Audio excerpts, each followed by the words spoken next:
आपके जलसे में मौलाना जरजीत साहब भी आए हैं, आपके जलसे में मौलाना मेहराज रब्बानी आए हैं, ऐसे बड़े बड़े उलमा आए हैं। ये बताइए हमारे फायदे के लिए आए कि नुकसान के लिए आए? अगर हम जैसे पहले थे वैसे ही हम चले जाएं, हमारे अंदर कोई तब्दीली नहीं आए, तो ये बताइए कि हमसे ज्यादा बदकिस्मत कौन होगा? हमसे ज्यादा अल्लाह तआला किस पर नाराज होगा कि इतनी बड़ी दौलत आई कुरान और हदीस सुनाने की, सादा सादा जैसे मैं सुना रहा हूं, ये भी कुरान है, वो सुनाएंगे, आपके दिल को गरमा देंगे, आपको जोश आ जाएगा, आपका ईमान ताजा हो जाएगा। लेकिन वो ताजगी कहाँ है? कल भी वैसे ही है, फजर में वैसे ही आप रहेंगे, जोहर में आप वैसे ही रहेंगे, बच्चों के सिलसिले में आप वैसे ही रहेंगे, मदरसे के सिलसिले में वैसे ही रहेंगे, पड़ोसी से जैसे अनबन थी, पड़ोसी का ख्याल नहीं करते थे, आज भी वैसे ही है। इतनी तकरीर सुनने का क्या फायदा? ये तो आपके खिलाफ चला गया। मदरसा रहमत आलम जो हसनगंज में वाक़ है और उसके बारे में अभी आपने सुना है, और उसी के नाम और उसी की तरफ से जो जलसा मुनाकिद है उसमें हम सब हाजिर हैं। इससे पहले भी जलसा होता रहा है और उलमा आते रहे हैं। लोगों ने बताया कि मुझे पहले भी बुलाया गया था जलसे में, मैं नहीं आ सका था। तो ये तो आम तौर पर होता है, कहीं न कहीं छोड़ते हैं तो कहीं जाते हैं। आज भी हरियाणा में होना था और मुल्क के और हिस्सों में भी बहुत से प्रोग्राम हैं। मुझे कलकत्ता से होके आना चाहिए था, जहाँ मुस्लिम पर्सनल लॉ का इजलास था, इन्हीं मदरसों के सिलसिले में और इन्हीं मस्जिदों के सिलसिले में, इन्हीं शादी ब्याह के मसलों को जो हमने लोगों ने अपने से मिटाना शुरू किया है, अब वो मिटने के कगार पर है। जो दीन और ईमान और रहमत आलम यानी मुहम्मदुर रसूलुल्लाह सल्लल्लाहु अलैहि वसल्लम जो चीज़ देकर गए थे, अल्लाह ताला ने जिसकी वजह से हमको इंसान और मुसलमान बनाया था, वहाँ से आना चाहिए था, लेकिन मैं किसी और तरफ से आया। मैं मौलाना अब्दुल मुबीन फैजी मऊ के हैं, आपके मदरसे से बड़ी मोहब्बत फरमाते हैं और यहाँ आ चुके हैं, और मौलाना शमीम साहब भी वहीं के शेखुल हदीस हैं जो अभी आपको नज़्म सुना रहे थे हम लोगों को आने से पहले। ये सब लोग दूर बैठे हैं मऊ में, इनको क्या लेना देना है? सरकारी नौकरी है, लेकिन सरकारी नौकरी वैसी नहीं है जैसे हम मौलवी लोग बिहार में नौकरी करते हैं।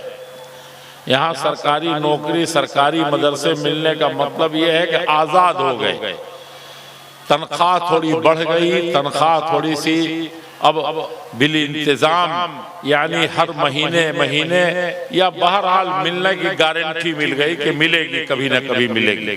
तो हम उतने ही ज्यादा अब मदरसों से लापरवाह हो गए। मदरसा में अब दिल नहीं लगता पढ़ाने में। सरकार पैसा देने लगी तो हमको और ज्यादा, पहले 10,000 5,000 मिलता था, 25,000 मिलने लगा। तो हम उस मदरसे को की नौकरी को अब सरकारी नौकरी हो गया। अब न हम नाजिम को पहचानते हैं, न सदर को पहचानते हैं, न गांव के लोग जो 2-2 रुपया 10-10 रुपया 10,000 देते थे अब उनके पास जाते हैं। लेकिन ऐसा मऊ के लोग नहीं करते, ऐसा यूपी के लोग नहीं करते, ऐसा जो अल्लाह से डरते हैं। इन्नमा यख्शल्लाह मिन इबादिहिल उलमा, आलिम सबसे ज्यादा अल्लाह से डरते हैं। लेकिन अपने बिहार में लगता है कि पैसा से सिर्फ डरते हैं। अल्लाह से अल्लज़ीना आमनू अशद्दु हुब्बन लिल्लाह, जो मुसलमान है मोमिन है वो अल्लाह ताला से बहुत ज्यादा मोहब्बत करता है, बहुत टूट के करता है, और सबसे ज्यादा मोहब्बत उसको किसी चीज से है तो अल्लाह ताला से, उसके दीन से है। तो उलमा जो वहां बैठे हैं, अब मौलाना बुखारी शरीफ पढ़ाते हैं, आप जानते हैं बुखारी शरीफ आधी रात तक उसको पढ़ा जाता है, तब पढ़ाया जाता है, तब भी बुखारी शरीफ का हक अदा नहीं होता। और उस तरह से हदीस की कितनी किताब पढ़ाते हैं, ग्रामर की कितनी किताब पढ़ाते हैं अरबी में, अदब की कितनी किताब पढ़ाते हैं। और आदमी पहले से खूब काबिल न हो, फर्स्ट क्लास में न रहता हो, तो वो नहीं पढ़ा सकता है। और यूपी में सारे, बिहार के, बंगाल के, सारे मुल्क से आकर के वहां लोग कुरान और हदीस पढ़ के मौलाना बन के जाते हैं। अब उनको सरकारी नौकरी मिल गई, तब क्या जरूरत है इस तरह से मेहनत करने की, लेकिन मेहनत करते हैं। मऊ में बैठे हुए हैं, वो शेखुल जामिया हैं और प्रिंसिपल हैं, कोई लेना देना नहीं है, लेकिन ये गांव में हसनगंज के मदरसे में वो उनका दिल बसा हुआ है। 4 महीना पहले से कहा कि इम्साल फेल नहीं होना चाहिए। ये अल्लाह ताला ने मोहब्बत किस बुनियाद पर डाली, आपसे क्या रिश्ता है उनका। अजीजों, हम गौर करें कि आप यहीं रह करके आपको मोहब्बत क्यों नहीं है, अल्लाह से क्यों नहीं मोहब्बत है, अल्लाह की किताब से क्यों नहीं मोहब्बत है, दीन से क्यों नहीं मोहब्बत है। दुनिया को कह रहे हैं कि दुनिया सता रही है हमको, दुनिया हमसे हमारा ईमान छीन रही है। हम अपना ईमान को बेचने के लिए सबसे ज्यादा उतावले हो रहे हैं, हम अपना दीन बेचने के लिए तैयार हैं। एक मौलवी आदमी, उसको सरकारी नौकरी मिलती है, तो ये नहीं कि जिस अल्लाह ताला ने दिया, सारी दुनिया मिलकर के सरकारी नौकरी क्या है। हमारे सलफ जो थे, आपके बाप दादा सरकारी नौकरी के चक्कर में कभी नहीं रहे। हड़ताल करना, एहतजाज करना नौकरी के लिए, ये 200 दुनियादारों का काम था, हमारा काम नहीं था। हमारा काम उनके ईमान को, हमारा काम था उनके ईमान को बरकरार रखना, अपने ईमानदार रहना। और जो दुनिया के लिए पैदा हुए हैं, दुनिया चाहते हैं, दुनिया पर टूटे पड़ रहे हैं, उनके ईमान को बचाना हमारा काम था। अब हम अपना दीन खुद ही बेचने के लिए, आलिम हो, आलिम वो अल्लाह ताला का शुक्रिया अदा करता है कि चलो, हमको हसनगंज के लोगों में बहुत ज्यादा जज्बा नहीं है, इल्म नहीं है, कुरान और हदीस से मोहब्बत नहीं है, दीन से मोहब्बत नहीं है, वो अपना रास्ता बहुत हद तक भूल गए हैं बेचारे। तो हमको अब क्या है, हमको अल्लाह ताला ने आलिम बनाया, तो हम अब कोशिश करेंगे। मास्टरी मिल गई तो अब इसमें से पैसा भी खर्च करेंगे, जान भी लगाएंगे, अब इस मदरसे के लिए अब जिएंगे मरेंगे। होता क्या है कि जैसे सरकारी नौकरी इस मदरसे से निकल गए और उसके बाद कल होकर के क्या हो जाता है, वो पलट करके भी मदरसे को नहीं देखता। ये दुनिया की अल्लाह ताला जब किसी से दौलत छीनना होता है, उसको बर्बाद करना होता है, तो उसका मिजाज ऐसा बना लेता है इंसान, और अल्लाह ताला भी ढील दे देते, अल्लाह ताला छूट दे देते हैं, जाओ जितना बर्बाद होना है तुम बर्बाद हो जाओ। और इन्नमा यख्शल्लाह मिन इबादिहिल उलमा, आलिम लोग जो दीन। तकरीर सुनी, मौलाना शमीम साहब सुना रहे थे, शेर सुना रहे थे। अब उससे बाद एक साहब ने और सुनाया, मौलाना रहमतुल्लाह साहब ने सुनाया, जो आपके इस जिले के नाजिम हैं, नाजिम आला हैं, और आपके इस जिले के अमीर हैं मौलाना इनामुल हक साहब। इन लोगों ने भी बहुत बुनियादी बातें बताई। आलिम तो आप हो रहे हैं, जलसा सुन रहे हैं, आलिम बन रहे हैं, इल्म आपको हो रहा है, बल्कि जो 6 दिन 10 दिन में तलबा 24 घंटा बैठ के पढ़ते हैं, उससे ज्यादा आप 20 गुना तालीम एक जलसे में हासिल कर लेते। आपके जलसे में मौलाना जरजीत साहब भी आए हैं, आपके जलसे में मौलाना मेहराज रब्बानी आए हैं, ऐसे बड़े बड़े उलमा आए हैं। ये बताइए हमारे फायदे के लिए आए कि नुकसान के लिए आए?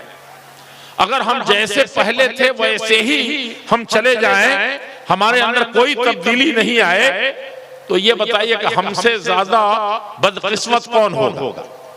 हमसे ज्यादा अल्लाह ताला किस पर नाराज होगा कि इतनी बड़ी दौलत आई कुरान और हदीस सुनाने की, सादा सादा जैसे मैं सुना रहा हूं, ये भी कुरान है, वो सुनाएंगे, आपके दिल को गरमा देंगे, आपको जोश आ जाएगा, आपका ईमान ताजा हो जाएगा। लेकिन वो ताजगी कहाँ है? कल भी वैसे ही है, फजर में वैसे ही आप रहेंगे, जोहर में आप वैसे ही रहेंगे, बच्चों के सिलसिले में आप वैसे ही रहेंगे, मदरसे के सिलसिले में वैसे ही रहेंगे, पड़ोसी से जैसे अनबन थी, पड़ोसी का ख्याल नहीं करते थे, आज भी वैसे ही है। इतनी तकरीर सुनने का क्या फायदा? ये तो आपके खिलाफ चला गया। तो मोमिन आप भी आलिम हैं।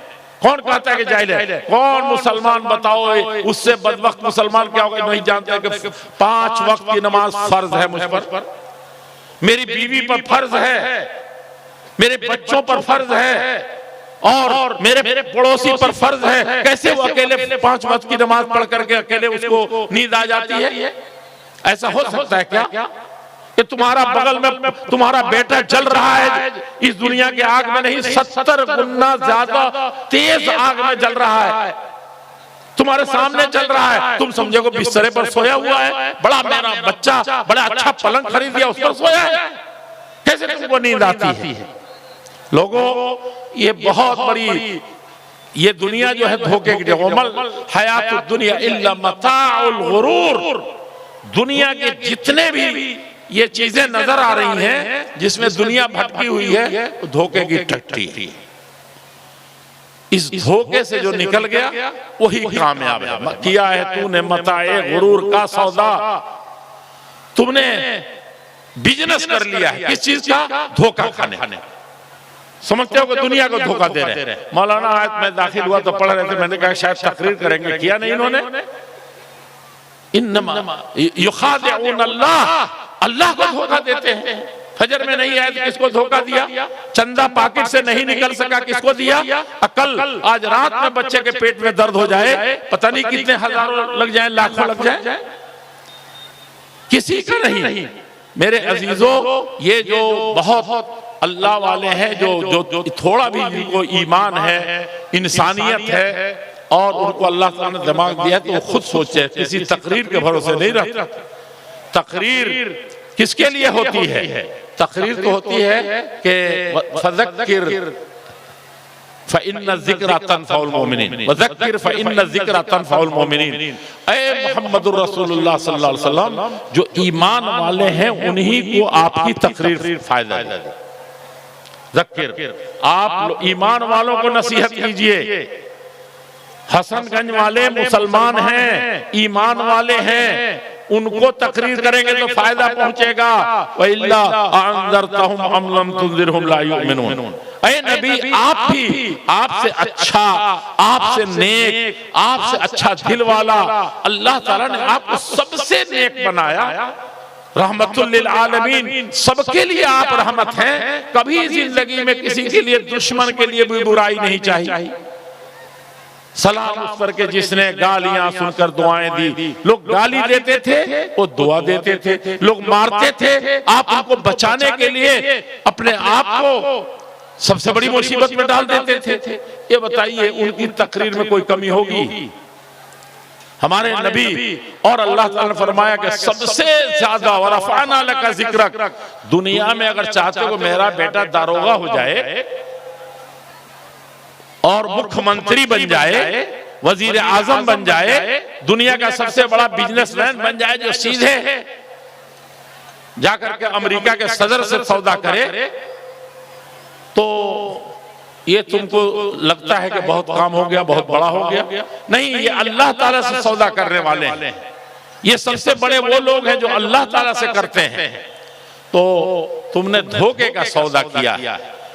मेरे अजीजों, मेरे बुजुर्गों, तकरीर नहीं करनी है। ये उलमा जो कुछ आपको दे के जा रहे हैं, जितना भी आपने, आपके बाप दादा ने, सारी दुनिया ने मिलकर कमाया होगा, वो कुछ नहीं है इसके सामने। इसीलिए किसी ने कहा है, या जामिअल इल्म, ऐ जलसा सुनने वालों, आज रात कौन कौन सी तुम आयत सुन रहे हो, कौन कौन सी हदीस सुन रहे हो, कौन कौन सी नसीहत की बातें सुन रहे हो, अल्लाह और रसूल की बातें तुम सुन रहे हो, इस इल्म को इकट्ठा करके जो कान में, दिल में बैठा रहे हो, या मदरसा में पढ़ करके तुम मौलाना बन रहे हो, यह जामिअल इल्म निअमत ज़ुख्र तजमऊहु, दुनिया में सबसे अच्छा खजाना तुम लेके जा रहे हो।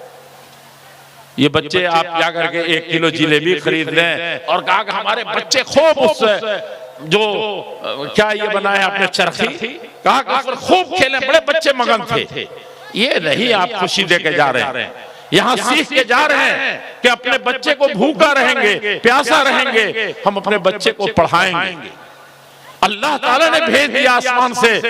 हो सकता है कि हमारी जहन्नम में जाने की, दुनिया में बर्बाद होने के लिए अल्लाह ताला ने मदरसा भेजा हो कि यहाँ था, वहां भी अपने बच्चे को हम जहन्नम से बच जाना इस मदरसे की वजह से, अपने बच्चों को बचा लेना, अपनी बच्चियों को बचा लेना, अपनी बीवी को बचा लेना, ये इसलिए मदरसा बना था।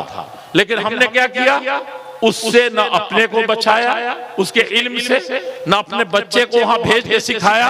क्या किया हमने? तो जो या जामिअल इल्म निअमत ज़ुखरत अजमाहू, सबसे बड़ी दौलत वो जमा कर रहा है जो पढ़ रहा है, पढ़ा रहा है, अपने बच्चों को सिखा रहा है। ला तअदिलन बिही दुर्रम वला ज़हबा, तुम्हारे पड़ोस के लोग, मुल्क के लोग, दुनिया के लोग सोने चांदी जमा कर रहे हैं, बैंक बैलेंस बना रहे हैं। मेरे अजीजों, ला तादिरन बिही, कभी सोचना भी नहीं कि तुम्हारा बेटा सूरह फातिहा याद कर लिया, मौलवी बन गया, चटाई पर बैठा हुआ है।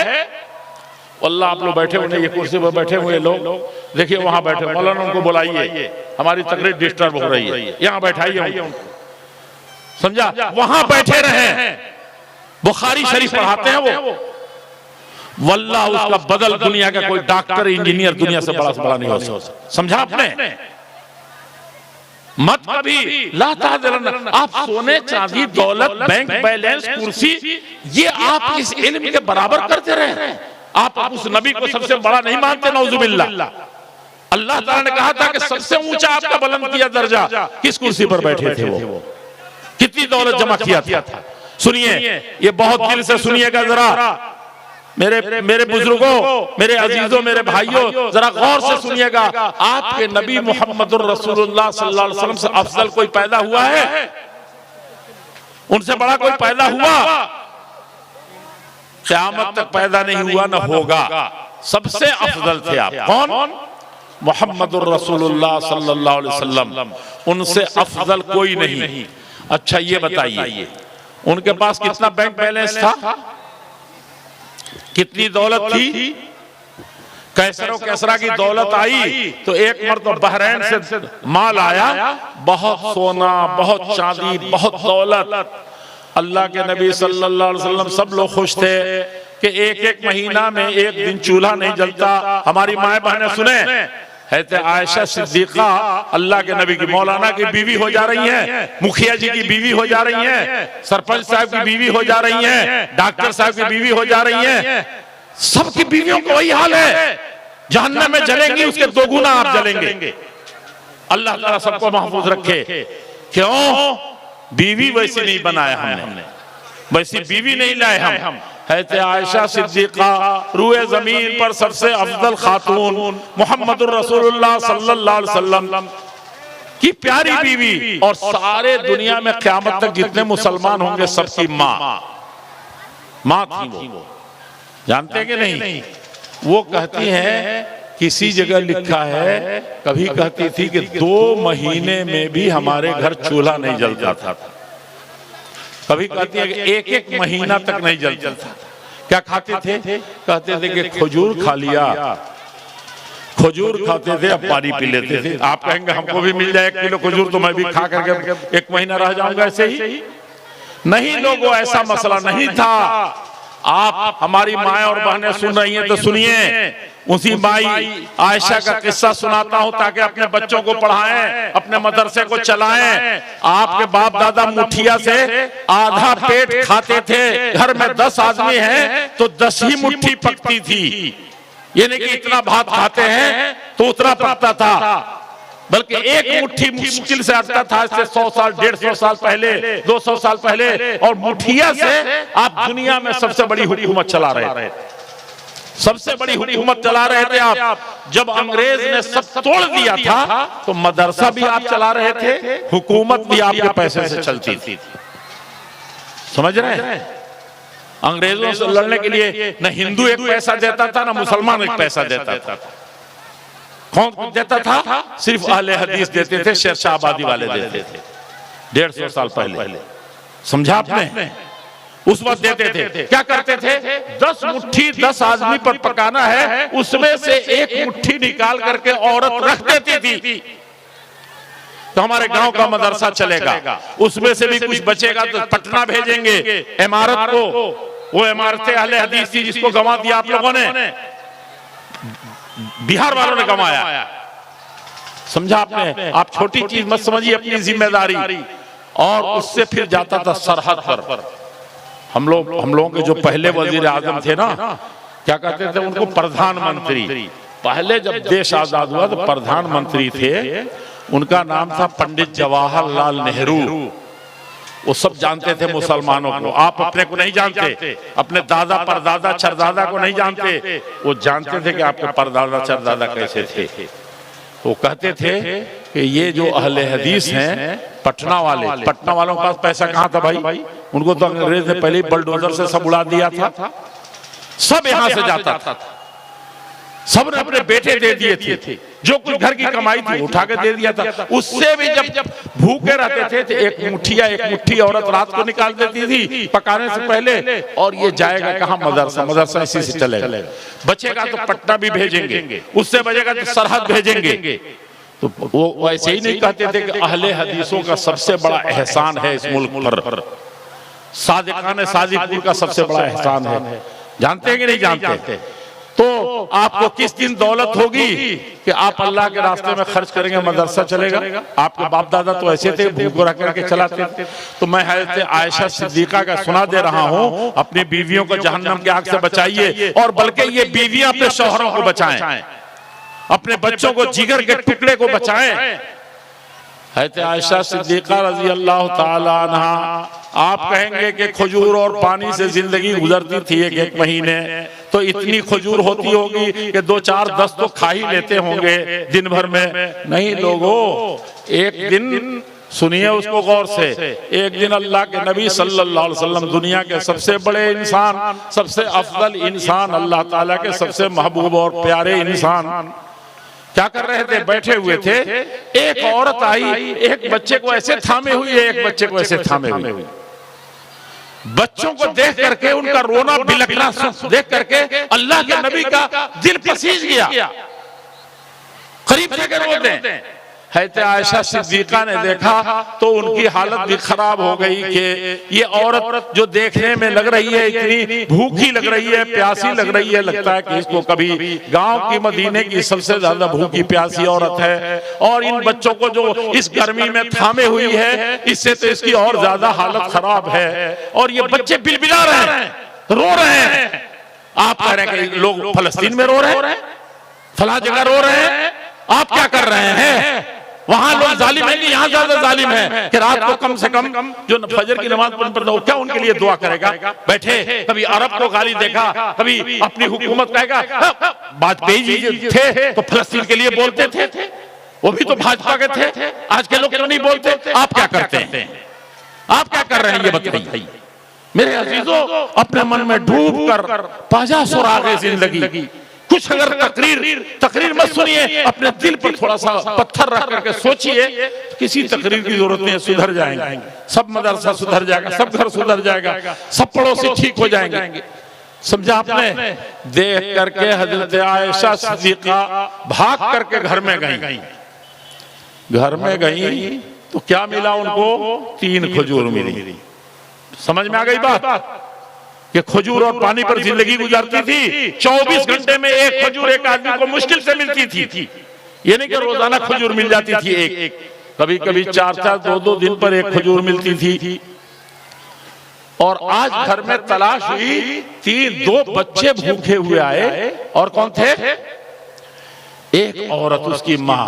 चेहरे से, जिस्म से, कपड़े से लग रहा था कि इस बेचारी ने सिर्फ बच्चों की मोहब्बत में चल पा रही है, नहीं तो इतना भूखा इंसान, इतना प्यासा इंसान, इतना दुख का मारा हुआ इंसान, ऐसी बेवा कैसे जिंदा रहेगी? घर में गई, ढूंढ करके क्या लाई? 3 खजूर। एक खजूर उनके लिए होगा शाम को खाने के लिए, चाहे दिन को खाने के लिए, और एक अल्लाह के नबी के लिए। मौलाना है, शेरवानी पहनेंगे, कर रहेगा, फर रहेगा, तब आप सरदार वैसे भी होते थे। गांव के मुखिया जी, आपका गांव का मुखिया अगर पैसा वाला ना हो, आप मुखिया ही नहीं बनाए। कोई ईमानदार आदमी खड़ा हो जाए तो देखिए तो आप जमानत ही नहीं जब्त कराएंगे, उसको बेइज्जत करके बीच रास्ते पर खड़ी। ऐसी उम्मत में, ऐसी मुसलमानों में, ऐसे मुल्क में कहां से बरकत होगी लोगों?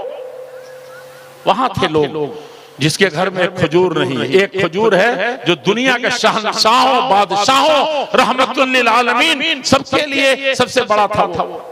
3 खजूर मैं कहता हूं अपनी तरफ से कि 3 खजूर होगी कि एक अल्लाह के नबी के लिए रखा होगा, और एक हज़रत आयशा अपने लिए रखा होगा, और एक खजूर जो उनके घर में एक बेसहारा औरत थी, बरीरा, उसको नौकरानी कह लीजिए, खादिम कह लीजिए, लेकिन नौकर की तरह नहीं रहती थी। जैसी हज़रत आयशा इतनी बड़ी खातून थी, वैसे ही उस घर में रहती थी, बल्कि घर के मालकिन उसी को बना रखा था। हम लोग नौकर को कैसे बना करके रखते हैं हम ही जानते हैं, ये भी एक मसला है। मदरसा के नाजिम साहब इतने काबिल हैं कि वो मौलाना लोगों का भी ख्याल नहीं करते, और मौलाना सदर मदरस ऐसे हैं कि दूसरे मदरसीन का ख्याल नहीं करते। गांव के मुखिया हैं, गांव के लोग हैं, वहां करके चलते हैं, 10 तरह का खाना खाया है, पैसे वाले वो हैं, नौकरी उनका बेटा करता है, मैं नौकरी करता हूं, 2 पैसे का मुल्ला क्या है? लोगों ऐसी कौम को अल्लाह तबारक तआला कभी इस जमीन पे देखना नहीं चाहता। कहते हैं मिट रहे हैं, इसलिए नहीं मिट रहे मेरे, बहुत सोचने की जरूरत है। तकरीर करने का कोई फायदा नहीं है, अपने दिल पर तकरीर कीजिए, इंशाअल्लाह अल्लाह आपको फायदा होगा। तो 3 खजूर ला करके दिया। अब मेरी माएं और बहनें अपने बच्चों पर, अपने मदरसों पर, अपने पड़ोस पर तरस खाएंगी कि नहीं खाएंगी? बताओ कहां है? वो 3 खजूर ला के दिया उस औरत को, और औरत ने क्या किया, जल्दी से एक बच्चे को थमाया। बच्चे तो पहले ही बिलक रहे थे ना, देखते ही उनका हाल खराब, खुशी से फट से एक बच्चे को थमाया, दूसरे बच्चे को थमाया, दूसरा भी लेकर के चाह रही थी कि इसको खा लूं। माँ का दिल आप नहीं जानते, बाप का दिल नहीं जानते। काश के पूरे गांव की बरकत सिर्फ एक मनहूस की वजह से जाती है जो बाप की इज्जत नहीं करता। समझा आपने? कभी भी इज्जत नहीं पा सकते आप। मुसलमान पूरे गांव की इज्जत नहीं पा सकते, पूरे मुल्क के नहीं, अगर एक बेटा भी बाप की बेइज्जती करता है या उसकी इज्जत नहीं। क्या जानते हो उस माँ को? माँ होती है, उसके लिए उसके पैरों तले आप रौंद दिए जाएं, वो आप पर थूक रही हो, तब भी हक नहीं अदा हो सकता। आप रात भर कमाई करके जा करके उनसे मांगा, उससे फटकार दिया, उनको मांगा, उनको फटकार दिया। भाई दे दो 2 रुपया, हमारी अम्मा तड़प रही हैं, एक टिकिया खिला दो तो मेरी अम्मा ठीक हो जाएंगी। कोई नहीं दे रहा। बड़ी मुश्किल से जा करके 1 रुपया लेकर के एक टिकिया लेके आया। अम्मा को खिलाना चाहता था, अब्बा को देना चाहता था, अब्बा ने ऐसे मार दिया। चूंकि कहते हैं लिकै ला यअलम मिन बाद इल्मिन शैया, अल्लाह ताला ने फरमाया है कि जब माँ बाप बूढ़े होने लगते हैं, इंसान बूढ़ा होने लगता है, तो जैसे बचपन में कुछ नहीं बूझता, उससे भी ज्यादा कम बूझ वाला हो जाता था। और बच्चा तो थे तो वो तो खूब बूझते थे आपके अब्बा, तूतली जबान भी समझ जाते थे। आपको, लाल को, दुलारे को इस अंधेरी रात में और इस ठंडी रात में माँ पेशाब की हुई जगह पर खुद लेट गई। उनके लाल को जिसने खुद पेशाब किया है वो ऐसा नहीं कि उस पर 2 मिनट रह जाए, ऐसे समझिए। और अल्लाह ताला लिकै ला यअलम मिन बाद इल्मिन शैया, आपका बेटा बाप डॉक्टर है, इंजीनियर है, दुनिया का सबसे पढ़ा लिखा है या बिल्कुल अनपढ़ है। अल्लाह ताला ऐसे वक्त में लौटाते हैं जब बुढ़ापा आता जाता है तो अक्ल कमजोर होती जाती है, जज्बात कमजोर होते जाते हैं और बर्दाश्त कमजोर होती जाती है। आप इतने बूढ़े हो गए, 60 साल के हो गए और आप ऐसे कर दिया। अरे भैया अब्बा है तुम्हारे, बाल बदबख्त ऐसे हैं कि सजा तुम्हारे अब्बा हैं, तुम्हारे अब्बा, तो अब्बा का भी कुछ फर्ज है। हर बार में डांट देते हैं, हर बार में ढकेल देते हैं। लोगों बड़ी मुश्किल से एक टिकिया मिली है, अब्बा की मोहब्बत में रात भर घूमने के बाद कोई दिया है, कर्ज लेके आए हैं और जैसे ही दवा मुंह के पास लेके क्या हुआ, अब्बा को तो कुछ समझ ही में नहीं आया, मार दिया ऐसे। अब आपके जहन में क्या आ गया, ओ दिल में कि देखो इतनी मेहनत की, अब मार दिया इन्होंने, क्या आपको क्या हो गया है, हम जो मरे हैं आपको कुछ पता है, सऊदीया से कमा करके लेकर के आए हैं, आप ऐसे कर दे रहे। अल्लाह के बंदो, अपनी अम्मा से पूछिए, अपने अब्बा से पूछिए जब आपको ला करके खिलाते थे, समझा। इसीलिए है कि ऐसी हालत में भी वो तुम्हारी दवा को न मार दें, तुम्हारे मुंह पर मार दें और तुम ले गए दवा खिलाने, अब्बा की मोहब्बत में थूक दे, जानबूझ करके भी थूक दे, अभी इतना उनकी अकल नहीं गई है। तो रहमत समझो, समझा आपने, रहमत समझो, उसके बगैर कोई दीन नहीं है, उसके बगैर कोई ईमान नहीं है, समझ रहे हैं आप। तो हज़रत आयशा सिद्दीक़ा, अब बात आपको समझ में आ गई होगी। और उस औरत ने देखिए क्या किया, ऐसे बच्चों को पढ़ाएंगे तो पढ़ेंगे, आप कहेंगे कि नहीं सर एक कोठरी और बनवा लेते हैं, आधा कट्ठा और खरीद लेते हैं तब ये होगा, कभी नहीं होगा, अब नहीं तो अभी नहीं तो कभी नहीं। आज से खर्च कीजिए इस मदरसे पर, आज से खर्च कीजिए गरीबों पर, समझा आपने, तब जाकर के मदरसा चलेगा, तब जाके मुल्क चलेगा, तब जाके मिल्लत चलेगी, समझा कि नहीं। इसको सोचिए। बहरहाल मैं बात उसको पूरी कर दूं, जब ये दोनों बच्चे खा करके जल्दी जल्दी भूखे हैं, खा लिया, अभी माँ सोच रही है इसको खाऊं, तब तक दोनों ने हाथ फैला दिया। ये होती है माँ, दोनों एक खजूर को चीरा और चीर के आधा इसको दे दिया। वो ऐसे ही भूखी प्यासी जिसको चला नहीं जाता था, फिर इन बच्चों को भी लाद के लेके जाना है, कुछ तो खाना चाहिए, दोनों बच्चों को देके ऐसे ही रख गई। ऐसे ही माँ बाप के साथ हम बर्ताव कर रहे हैं। ऐसी माएँ थी जो पढ़ाती थी। यही है कि आयशा सिद्दीक़ा रज़ी अल्लाह तआला अन्हा, जब इधर मुड़ गया तो थोड़ा सा सुन लीजिए। यही है कि आयशा सिद्दीक़ा रज़ी अल्लाह अन्हा है। देखिए आज रिश्तेदार हो रहा है तो रिश्तेदार को दबा दे रहा है। औरतें घरों में, मेरा बेटा पढ़ रहा है तो सौकन का बेटा क्यों पढ़ेगा, वो भी उतने ही बड़े स्कूल में पढ़ेगा, ननद का बेटा क्यों पढ़ेगा, छोटा भाई कुछ नहीं कमाता उसका बेटा क्यों पढ़ेगा। ये घर का हाल है, तो मोहल्ले का बच्चा कैसे पढ़ेगा, गरीब का बच्चा कैसे पढ़ेगा। आपका बेटा तो जाके पटना में और कटिहार शहर में कन्वेंट में पढ़ लेगा। गांव के बच्चे कहाँ जाएंगे, अल्लाह के नाम लेने वाले कहाँ से आएंगे, मकतब मदरसा खत्म हो जाएगा। मेरे अजीजों, हज़रत आयशा सिद्दीक़ा रज़ी अल्लाह अन्हा लड़कियों को पढ़ा दिया। अमरा बिन्त अब्दुर्रहमान को भतीजी थी। भाई हदीस की जो किताब पढ़ते हैं ना, उनका नाम आता है। देखा पढ़ाने का फायदा, ऐसे लोग हुआ करते थे, ऐसी औरतें हमारी होती थी। औरतें सुन रही है सिर्फ बाजार में नजर आई हैं, मौलाना इनाम साहब, सिर्फ औरतें बाजार में नजर आई हैं कि कुछ बैठी भी हैं, बैठी हैं। सुनो कहीं भी हो, सुन लो अल्लाह के बंदियों, यही तुम्हारे पास 1 दिन 2 दिन 10 दिन 25 दिन 50 साल के बाद आंख मूंद करके उस वक्त ये तकरीर बहुत याद आएगी। फ़अतरफ़ू बिज़ंबिहिम फ़सुक़्क़न लिअस्हाबिस सईर। उस दिन तुम रोओगे, गिड़गिड़ाओगे, या लैतहा कानतिल क़ाज़िया, काश के मैं पैदा नहीं हुआ होता, काश के मुझे मौत आ जाती, काश के मुझे रब्बिरजिऊन, काश के दुनिया में लौट आया जाता। तो मौलाना लोगों की तकरीर भी सुनती और दिन रात नेकी करती। उस वक्त कुछ नहीं होगा, इस वक्त सोचो, इस वक्त समझो। तो उन्होंने अमरा बिन्त अब्दुर्रहमान को पढ़ा दिया। उनके एक भाई मोहम्मद थे, शहीद हो गए मिस्र में जाकर।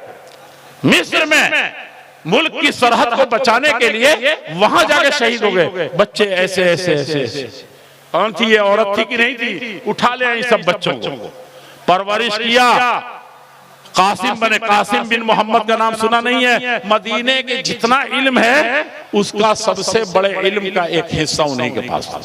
समझ रहे हैं आप। ऐसे लोग पढ़ाते थे, ऐसे लोग दुनिया में रहते थे, तब जाकर के ये मदरसे चलते थे, तब दुनिया में कायम हुआ इल्म। मदरसा मदीने का चला। मैं आपसे और क्या क्या बताऊं, बड़े बड़े वाकयात हैं। इमाम मालिक रहमतुल्लाह अलैह, आप दीन के नाम पर खर्च नहीं करते हैं, कन्वेंट में खर्च कहीं, चलो कहीं खर्च तो करो, लेकिन ईमान की राह पहले मुतय्यन करो अपनी औलाद की। अपने मदरसों को पहले देखो, अपने मकतब को पहले देखो।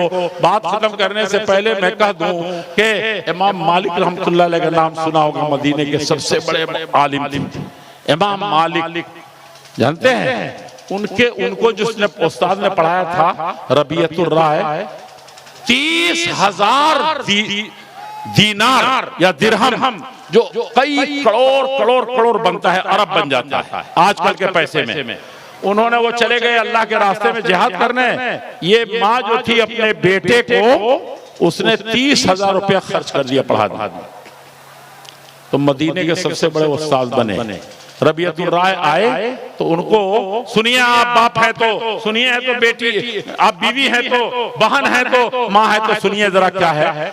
आए वो घर बिल्कुल खाली, हम लोग कहते गए थे सऊदीया, ऐसे चले आए। फौज में गए थे, क्या मिला फौज ने, हुकूमत ने क्या दिया तुमको? मदरसे में जाकर के आप बैठे हुए हैं, क्या मदरसा वालों ने दे दिया? क्या पेट भर देंगे क्या? वो लौटे हैं 28-25 साल के बाद, तो जानते हैं क्या लौटे थे? 1 रुपया भी नहीं। फौज में कमा रहे हैं, 1 रुपया नहीं। उनको आए तो ये था कि 30,000 दिरहम या दिनार दे के गया हूं, सोने का पैसा, चांदी का पैसा। तो कहा कि वो तो घर में होगा। आए तो बीवी से आते ही पैसा ही पूछा, पैसे तो कुछ नहीं, बिल्कुल बुढ़ापा आ गया, अब क्या होगा? तो कुछ पैसा तो होगा ही, इतना अकेली जान कितनी खर्च की होगी? तो उन्होंने कहा कि जाइए पहले, ऐसी हमारी बीवियां होती थी, हम तो शौहर आता है घर में तो आग लगा देती है पहले ही। कहा कि जाइए आप, नबी सल्लल्लाहु अलैहि वसल्लम की मस्जिद नबवी है, नबी की मस्जिद मदीने में जिसमें सब लोग जाते हैं, कहा कि जाइए नमाज पढ़ करके आइए। नमाज पढ़ने गए तो नमाज पढ़ करके जब सुन्नत पढ़ के जब चल रहे थे, बात खत्म कर रहे हैं, सुन्नत पढ़ करके जब चल रहे थे तो देखा कि लोग सब फर्ज पढ़ के सुन्नत पढ़ करके इकट्ठा हो रहे हैं। ये यहाँ थोड़ा नहीं कि इससे ज्यादा लोग इकट्ठा सड़क पर हैं, बहुत दूर तक सब लोग बैठे हुए हैं। एक लड़का बैठा हुआ पढ़ा रहा। कौन बैठा था कुर्सी पर? एक लड़का तो ऐसे देख लिया, और देख के 28 साल 20 साल के बाद आए थे, वो घर गए अपने। जब घर गए तो कहा कि मैंने मदीने में एक मंजर देखा, जिस वक्त मैं मदीने से गया था मैंने वैसा नहीं देखा था मस्जिद नबी में। ये कौन सा लड़का है जो इस तरीके से पढ़ा रहा है, और दुनिया के सारे लोग जो आते हैं वो सब बैठे पढ़ रहे हैं। कितना खुशनसीब बाप है वो, कितनी अच्छी माँ है जो नबी की मस्जिद में इतना बड़ा लोग हल्का बना हुआ लोगों को पढ़ा रहा है, इतनी बड़ी क्लास लगी हुई है। तो कहा कि वो 30,000 दीनार आपको 30 करोड़ 40 करोड़ 50 करोड़ 100 करोड़ ये ज्यादा अच्छा लग रहा है कि वो अच्छा लग रहा है? कहा कि 30 करोड़ नहीं, इसके हजार और बढ़ा दो तो वो कुछ नहीं है इसके मुकाबले में जो इस बच्चा कर रहा है। अल्लाह के नबी की हदीस पढ़ा रहा है, समझा आपने? तो कहा कि ये रबिया जो है आपका बेटा है, मैंने उसी पर ये 30,000 रुपये 30,000 दीनार यानी 30 करोड़ खर्च किए हैं, समझा आपने? ऐसी माँ होती थी उम्मुल्ला का उम्महात, माँ तो आज भी है, एक माँ वैसी भी थी। और हमारे बुजुर्गों की जो मुसलमान थे, आपके बाप दादा थे, इसी तरह के हुआ करते थे। अल्लाह जल्ल शानु इस इदारे को और इसको सही तरीके से हम लोगों को सही माने मुसलमान बनने की आहद करें कि नमाज पढ़ेंगे, आहद करें कि बच्चों को पढ़ाएंगे, आहद करें कि शादी ब्याह के सारे फजूलियात को मिटाएंगे। ये भी आहद करें कि टूट करके हर बच्चा आएगा हर जलसे में, गांव के हो चाहे इलाके का हो, और इधर जो बच्चों को आप वहां बर्बाद कर रहे हैं, जो झूला खिला रहे हैं, वो झूला नहीं करेंगे। वहां कहां पर फंसा दिया, वहां यहाँ कौन सुनेगा भाई? माँ का दिल भी उधर ही लगा हुआ, आपका भी दिल गिर न जाए, ऐसा काम मत कीजिए। और इसी तरीके से आप अमन से, शांति से, मोहब्बत से घर में पैदा कीजिए, मोहल्ले में पैदा कीजिए, इस मुल्क में पैदा कीजिए। अल्लाह जल्ल शानो हमारे इस मदरसे को, मदरसा रहमत आलम को अल्लाह जल्ल शानो दिन दुनी रात चौगुनी तरक्की अता फरमाए। और मैं तमाम लोगों का, आप लोगों का और मदरसे के तमाम मुदर्रिसीन का, तलबा का और पूरे गांव वालों का खास तौर पर शुक्रिया अदा करता हूं कि आप इस तरह से अंजुमन जमाते हैं और चंदा जमा करते हैं, साल भर कुछ न कुछ देते रहते हैं और मदरसे को चलाते हैं। अल्लाह जल्ल शानु इसको कबूल फरमाए और हम सब लोगों को इसका दस्तोबाजू बनाए। सुबहान रब्बिका रब्बिल इज्जति अम्मा यसिफून व सलामुन अलल मुरसलीन अल्हम्दुलिल्लाहि रब्बिल आलमीन। अस्सलामु अलैकुम।